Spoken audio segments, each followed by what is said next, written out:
مرحبا، أهلا وسهلا فيكم بفيديو جديد. اليوم رح نعمل مع بعض فطاير البصل والجبنة بحشوة الدجاج بعجينة مثل القطن وحشوة مميزة كتير. وهلأ بلا ما أطول عليكم يلا لنشوف الطريقة والمكونات ونبلش. بالبداية بدنا نحضر للعجينة. بجاط بنزل 6 كاسات من الطحين منخول قبل بوقت، فوقن بنضيف معلقة كبيرة مليانة من الخميرة ومعلقة كبيرة مليانة من السكر ومعلقة كبيرة عادية من الملح. منقلب كل شي لحال. بعدين بنزل معلقتين كبار من اللبن يكونوا بحرارة الغرفة وكاستين مي. المي لازم تكون دافية. بننزل أول كاسة والكاسة التانية بننزلها على مراحل حسب ما بتحتاج العجينة معي. ممكن تحتاج كاستين ممكن أكتر حسب نوع الطحين. أنا أخدت معي بالضبط كاستين مي. وبس تلاحظوا إن العجينة التمت بهذا الشكل هلأ رح نضيف الزيت. عندي هون ربع كاسة من الزيت رح أعجنه مع الزيت كتير كتير مليح. وراح أكمل شغل على الطاولة وبس أتأكد إنه انعجنت كتير مليح بغطيها وبتركها 10 دقايق وبرجع بعملها عجنة تانية لحتى أحصل على القوام المطلوب وتطلع ناعمة بهذا الشكل. شايفين ما أحلاها؟ هلأ راح نحطها بجاط نظيف مدهون بنقطة زيت وبغطيها وبتركها ترتاح شي ساعة.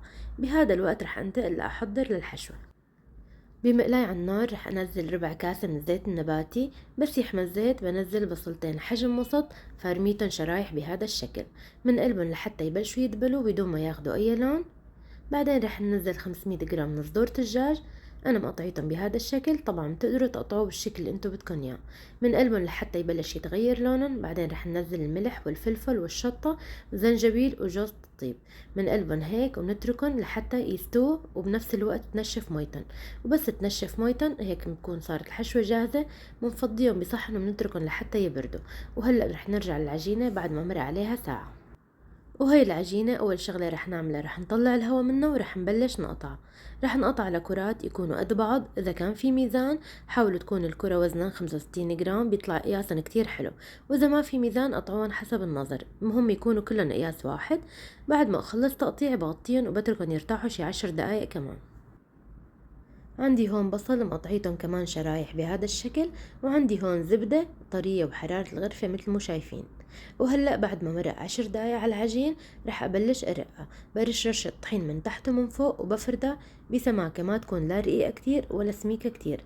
وهلأ بفرجيكن إياها. شايفين هيك تمام. هلأ رح ندهن زبدة على نص العجين بس. شايفين ضروري كتير ان تكون الزبدة طرية لحتى تنمد معكم بسهولة. بعدين بنطوي العجينة مثل ما شايفين وبنرجع ندهن الزبدة على وش العجينة كمان، يعني دهنة بسيطة. وبنحط بصل بشكل عشوائي مثل ما شايفين، وهيك بيكون شكلها. وهلا رح اعمل وحدة تانية وافرجيكم اياها كمان.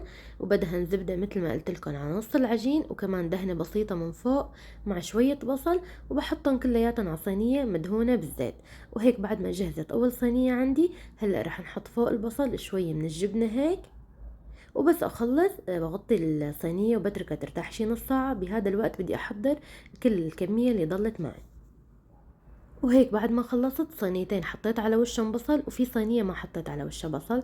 وهلا بدي احكي لكم عن الفرن. بنفوت الصينية على فرن حامي قبل بوقت على حرارة 220 بالرف الوسط والنار من تحت. بس ياخدوا لون ذهبي من تحت بنشغل عليهم الشواي من فوق لحتى ياخدوا هذا اللون الحلو.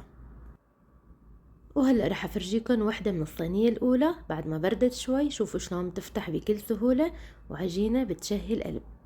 هلا رح نتركن لحتى يبردوا. وهلا بفرجيكم الصينية الثالثة اللي ما حطيت على وشها بصل كمان تطلع بتشهي. تركتن لحتى يبردوا. بهذا الوقت بدي ارجع للحشوة واجهزها. بعد ما بردت الحشوة عندي رح اضيف لها معلقتين كبار من المايونيز، معلقة كبيرة من الكاتشب، معلقة صغيرة من صلصة المشاوي، معلقة كبيرة من دبس الفليفلة. بنقلبن مع بعض كثير مليح وهيك بتكون الحشوة صارت جاهزة. وهلأ برجع للفطاير بعد ما بردوا، وهون عندي خس والحشوة جاهزة. وهلأ رح ابلش احشيهم.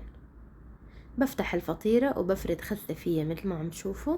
بعدين رح نحط شوي من الحشوة. وما بتتخيلوا طعمة هاي الحشوة مع الفطاير شو طلعوا طيبين.